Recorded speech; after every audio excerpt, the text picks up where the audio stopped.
Nakon godinu dana radova obnovljen je Dječji kreativni centar u Puli. Pulskim je mališanima tako osiguran najviši standard boravka i rada, primjeren njihovoj kreativnosti i veselom druženju. Najveći dio financijskih sredstava osiguran je kroz EU fondove, dok je ostatak pokrio grad Pula. Izrazito nam je drago ispred Castroma, gradskog upravitelja nekretnina, da smo okončili taj projekat energetske obnove javne zgrade Dječjeg kreativnog centra. Projekat je vrijedan preko 10 milijuna kuna, od čega 2,7 milijuna kuna smo dobili bespovratno kroz europske fondove.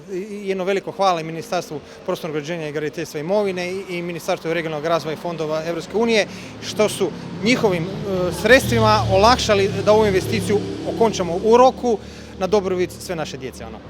Svečanosti otvorenja prisustvovali su zamjenik župana Istarske županije Fabricio Radin, Maja Rajčić ispred Fonda za zaštitu okoliša i energetsku učinkovitost i zamjenik pulskog gradonačelnika Robert Cvek. Ovo je zaista poseban trenutak kako za naše najmlađe koji će sigurno biti prisutni dolaziti u Dječji kreativni centar, bivši Pionirski dom, ali tako i za sve one starije generacije koji su prošle kroz Pionirski dom na raznim aktivnostima, predstavama, radionicama i sve onome što je Dječji kreativni centar, tadašnji Pionirski dom, pružao. Dječji kreativni centar u Puli dobio je energetski učinkovitu fasadu, zamijenjena je dotrajala stolarija, krov, elektroinstalacije, ugrađena energetski učinkovita rasvjeta i kotlovnica, sanirana pozornica i gledalište teatra, izrađen je pod sa sportskom podlogom u baletnom studiju, novo dječje igralište, uređen okoliš i još mnoštvo toga, a sve kako bi se kroz energetsku učinkovitost ostvarile značajne uštede i kako bi oni najmlađi dobili funkcionalan i adekvatan prostor za igru, zabavu i kreativnost.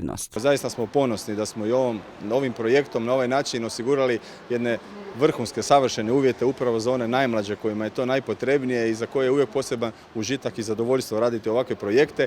Ja sam siguran da će sa obnovom Dječjeg kreativnog centra i te aktivnosti biti još posjećenije i da će se puno više mlađih još više uključiti u sve ono što Dječji kreativni centar nudi.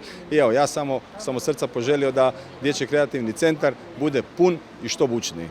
Grad Pula sustavno promišlja i planira ulaganja u objekte civilnog društva i kulturu, a projektom obnove Dječjeg kreativnog centra stvoreni su uvjeti da djeca budu još zadovoljnija, još kreativnija i još sretnija u najljepšem razdoblju svog života.